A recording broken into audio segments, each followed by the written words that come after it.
Hello, digital world. Welcome back once again to another episode of Spliced in Later. With this episode coming at an odd time, to be sure.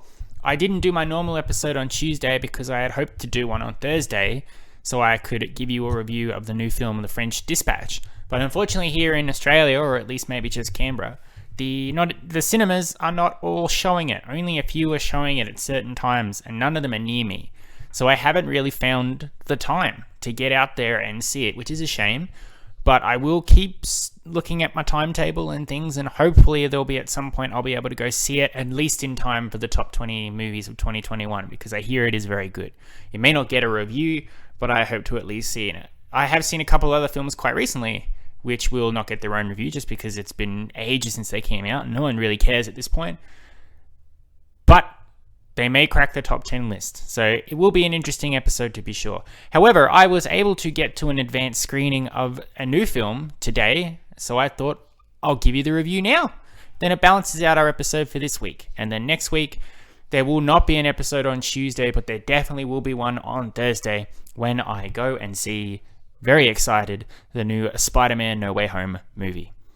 So, today's episode, we are giving a review of the much anticipated and at the moment very positively received film Ghostbusters Afterlife, which is the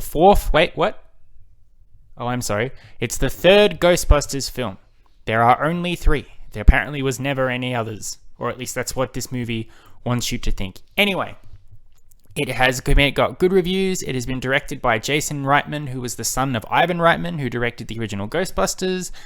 All the Ghostbusters are involved in some way or another, but it's essentially a new cast of young children, really building on that whole Stranger Things 1980s nostalgia thing. In fact, this whole movie is a bigger nostalgia trip. At least that's what they want it to be.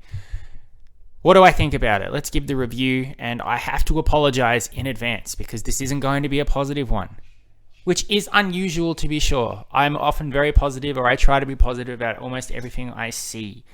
But I have problems with this film, and I do not understand why people are going nuts for it in a way that's more positive than Dune or Shang-Chi and the Legend of the Ten Rings. Like at the moment, Ghostbusters Afterlife is one of the highest rated films of 2021. What? I don't know. Perhaps I'm getting it wrong, but let's get into it. Now, some unpacking. If you aren't familiar with what Ghostbusters is, which probably will work against this movie's favor as it desperately wants everybody to remember and revere the original Ghostbusters. But Ghostbusters is a comedy film that came out in 1984, directed by Ivan Reitman and starring Bill Murray, Dan Aykroyd, Harold Ramis, Sigourney Weaver, Rick Moranis, Ernie Hudson, and Annie Potts. Essentially, those are our most popular, revered actor characters from that film. It's basically a comedy. It is nothing insane. Like the way that it has built its reputation since then has been nothing short of bizarre. I think people are focusing on the wrong aspects of what made the original Ghostbusters great. The original Ghostbusters is not an action film. It is not a superhero film. It is a simple comedy film about a bunch of weirdos starting a business and trying to keep their business afloat. That business just happens to be hunting ghosts. But the catching of ghosts, the big ghost threats, the explosions, the proton packs and all of that was never what made Ghostbusters funny or good. What made Ghostbusters funny and good was the character performances, the chemistry between the lead actors, the delivery, the seeing the journey of these scientist buffoons starting up their business and coming together as a unit is what makes it good. And it all built heavily on the types of comedy that these actors did. Bill Murray's I don't give a fuck what's going on attitude to the script. Dan Aykroyd being very clearly a believer of the occult. Harold Ramis being the dorky scientist guy who has trouble socializing with other people. Ernie Hudson is the working class average Joe who's brought in later to see how these people are reacting and try and adjust to that world.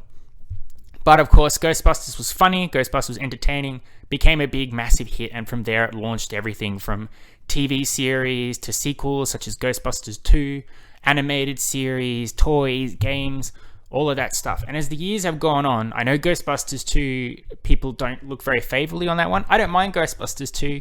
I couldn't really tell you what the story was as it hasn't stuck with me that well, but I don't hate it. I think it's fine for what it is. But the first Ghostbusters has been, as we get further and further away from 1984, people look back on it with this with this cherishment or this weird obsession with it as the greatest movie of all time, which it's not. It's a very good movie, but it's not the greatest thing since sliced bread. Then in 2016, despite what everybody wants you to believe, there was another Ghostbusters movie, a Ghostbusters Reboot, with the big hook being that, they're 4 females instead of 4 males. People, that whole experiment is an absolute nightmare, which I'm not going to get into. The movie itself is fine. It is not garbage. It is not disgraceful. It's not great. It is simply a lowbrow, silly comedy movie. But for the most part, most of the actors in it are good. The comedy in there works some of the time. But unfortunately, the movie got swallowed up in this controversy around it, which about a fucking Ghostbusters movie. It's Ghostbusters. Who cares? If you didn't like the movie, you were a sexist. If you did like the movie, you had a low IQ. You have to like this movie if you want to support female empowerment. You have to hate this movie if you want to cherish the Ghostbusters, that iconic story that this comedy film is shitting all over. At the end of the day, for what it's worth, that movie at least tried to do something new and do its own thing. It didn't try to retread everything that Ghostbusters have done before. They tried to put a new spin on it, a new comedy style, a new adventure for the protagonists to go on. It's not great, it's not terrible, but it exists. However, after that one, obviously that film's not going to get a sequel because of all the stupidness surrounding it. But then Jason Reitman, the son of Ivan Reitman, comes out and says, I've been working on my own script for a Ghostbusters 3. Specifically 3, ignoring the reboot. That one, as of this point, has not happened, or did not happen in the canon of the other Ghostbusters films. And then it goes in production, and you hear that, oh yeah, Bill Murray's attached to be involved somehow, so is Dan Aykroyd, so is Ernie Hudson, even though they all popped up in the 2016 Ghostbusters at a certain point. But people go, oh my god, okay, cool. Is this the Ghostbusters 3 we've all been waiting for? And even I thought, looking at trailers, they do seem like they're trying to capture the spirit of the original, I think, or at least acknowledge what made that film good, but do their own spin on it by having the Ghostbusters of this film being kids. Because that's essentially what the plot of this film is, giving it to you briefly. As Harold Ramis has passed, he cannot be in this movie, but our main characters are Egon Spengler, who was his character. It's his grandkids, played by McKenna Grace and Finn Wolfhard. They have moved out to a town in the middle of nowhere in the country. Harold Ramis, Egon Spengler, he's passed away, so they've inherited his drabby estate, and eventually they uncover all his ghost-busting materials. They realize Egon was doing something in the town to prevent an oncoming ghost apocalypse of sorts, and they have to team up with some other local kids, try and convince their mother and a science teacher, played by Paul Rudd, that something is going on, and essentially save the day from another impending ghost disaster. That's really it. It is a long movie with very little happening in it, unfortunately.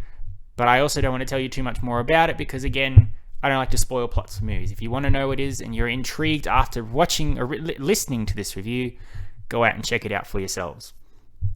Now, I will admit off the bat that I didn't go into this movie under the best of circumstances. I had a headache. In fact, I still do now.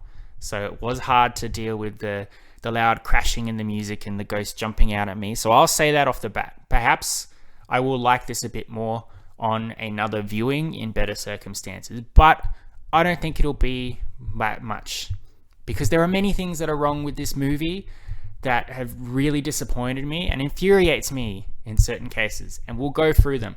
The first one being is this nostalgia thing that's going on. Ghostbusters Afterlife is a nostalgia film. It is relying on people who love Ghostbusters, who loved the original Ghostbusters, the characters, the car, the proton pack, all of that stuff. They want people to come into this movie and then hit them in the nostalgia so hard that they forget about the movie or the plot or anything that's going on, and just anytime something shows up that they recognize, they go, I know what that is, and get really excited and think they're enjoying themselves, which they are, but not for the reasons that they think they are. Now, just because a movie does use nostalgia to influence the audience doesn't always necessarily mean it's a bad thing. Movies like Star Wars, The Force Awakens, or Jurassic World, these movies come back to a franchise that has been dormant for a long time. For Star Wars, 10, 15 years. For Jurassic Park, 10 years. the Matrix Resurrections that's coming as well, the things that you see in the trailer, that also I think is heavily going to use nostalgia, but it's to revitalize and get you back into the world so that you can be reintroduced to what you have been away from for so long. And they also have to make sure that while they're doing that nostalgia, they still build their own story, their own direction, their own characters, so you know that it's not just a complete retread of what you've seen before. It is using both to its advantage. Ghostbusters Afterlife just uses nostalgia for the sake of nostalgia, and they pour it out in such a long way that you will be bored watching this movie, unless you absolutely are a Ghostbusters nut, and every time you see the Ecto-1 or the Proton Pack, you'll just forget where you are and what you're doing, and you'll just go, oh my god, it's the thing, I'm happy now. Furthermore, despite what people are saying, Ghostbusters 2016 happened, which means that it's only been a couple of years, 3-4 years, probably 5 now, I'm looking at the pandemic, but whatever. It's only been a few years since we had a Ghostbusters movie. And when Ghostbusters 2016 was in the movie theater, it was everywhere. It was all over the internet. They had their own toys, their own marketing, everything like that. So Ghostbusters is not this thing that, despite what the movie says, hasn't been touched for 30 years. It is people are very aware of Ghostbusters is. They make a joke in the movie that, oh, kids wouldn't know what Ghostbusters are because it happened 30 years ago. But the kids watching this movie, the young adults watching this movie, they are aware of what Ghostbusters is because they had to deal with that whole nonsense of a marketing scheme that happened a couple years ago. So you've already lost that bit of nostalgia. If Ghostbusters hadn't been on for 30 years, sure, the build up to seeing the Proton Pack, the Ecto-1, the Slimers, all of that stuff, you might go, oh, okay, cool. Yep, gotcha. Now, yep, I'm getting on board with remembering what it was that makes Ghostbusters good. But we've seen all this recently, and they do it in such a fleeting way as well. They want to reveal the car, the Ecto-1, and I think they reveal it 3 times. They do one where it's sitting under a tarp, and then another where the tarp's coming off just enough so you can see the Ghostbusters logo, but then it cuts away. And then finally the 3rd time where the tarp is lifted and you see the Ecto-1. But I mean, here's the thing. People bought tickets to go see a movie called Ghostbusters Afterlife. You can't surprise them that the Ecto-1 is going to be in it because A, it's on the poster, B, you already spoiled it by putting it in every single trailer for this film, and 3, unless they bought tickets for Encanto, they're not going to be surprised to see the Ghostbusters in the Ghostbusters movie. The first half of this movie is long and boring, but there are elements that do make it okay and bearable in some places, mainly the acting. We have a new bunch of actors in here, our main characters being McKenna Grace, who plays Egon Spengler's young granddaughter, and Finn Wolfhard, who plays the young grandson. Then you've got Carrie Coon, who plays their mother, who has a distant relationship with Egon. She has not connected with him at all in their life. You've got their kooky sidekicks, 2 other kids that will eventually join them and become Ghostbusters. One of them is a romantic love interest for Finn Wolfhard, and the other is also kind of one for McKenna Grace, but more the comic relief. He's called Podcast, and he always wants to be added to his podcast, and he's got some good comic timing in here. And then, of course, as heavily advertised, Paul Rudd is in here as their science teacher, who is able to put them on the right trail for ghost hunting, ghost traps, Ghostbusters, all of that stuff. They're all used relatively well.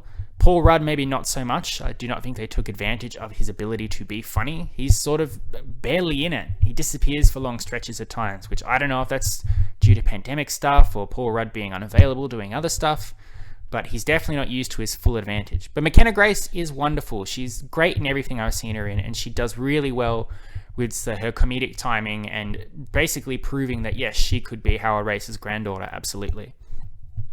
It's not much of a secret, so it's not much of a spoil to say that, yes, the original Ghostbusters cast, except for Harold Ramis, who has passed, do pop up in the film. Very small, fleeting ways, some a little bit more than a cameo, but really not relevant to the overall plot, except for the very end. It is nice to see them. Here's the thing. The movie spends the first half trying to establish these kids as the new Ghostbusters. But then it also can't let go of the 1984 Ghostbusters. So when they do show up, the kids are all sort of pushed to the side and all the attention is focused on Bill Murray and Dan Aykroyd and Ernie Hudson. And I'm not sure, the movie ended confusingly for me. I don't know if at the end of the movie the kids got to keep the Ghostbusters equipment and become Ghostbusters, or if Bill Murray and co just fucked off with all their stuff and just went to New York and became Ghostbusters again. The moral of the story there is very confused. Who comes out on top? What happens to the kids? Because they were in debt. They had no house.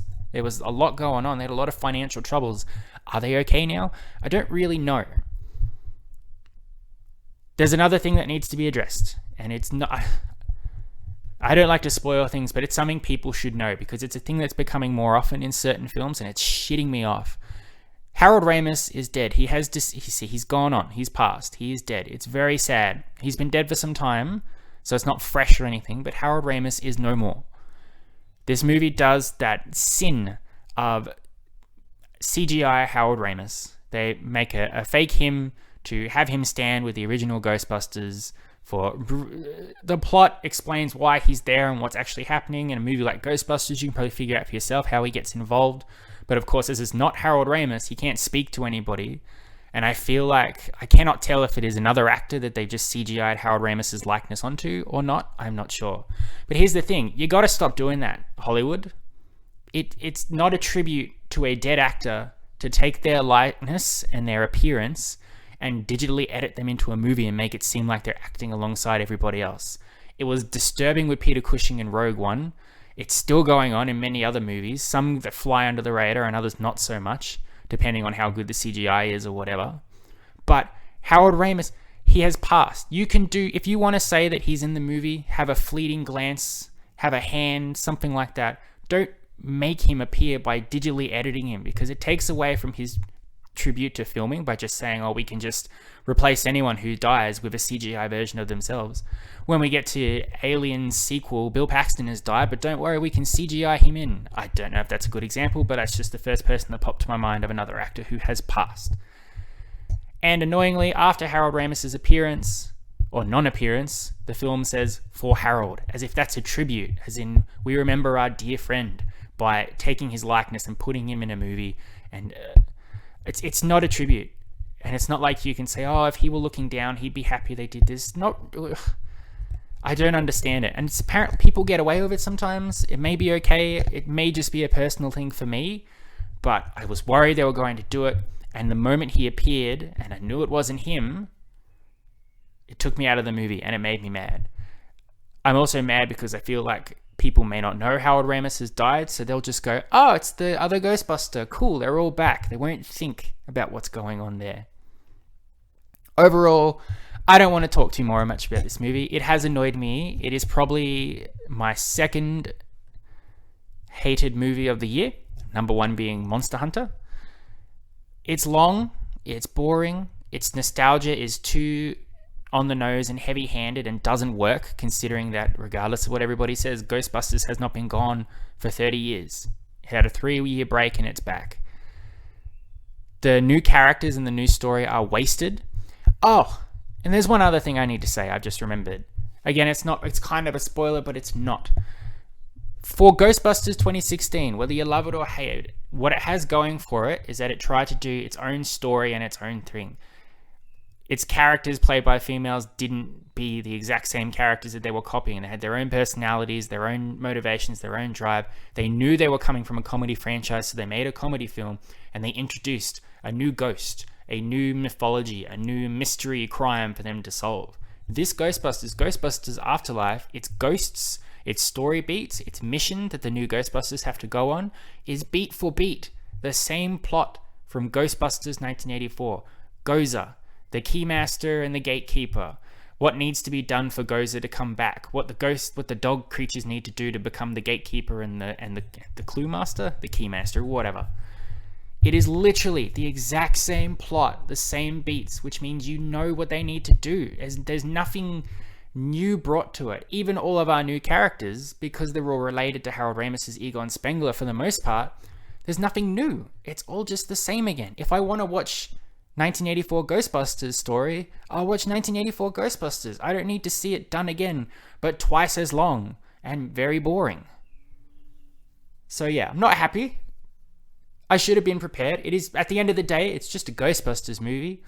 But I'm annoyed because I expected so much more out of it, because all the reviews I had seen had said, this is the greatest Ghostbusters since the original Ghostbusters.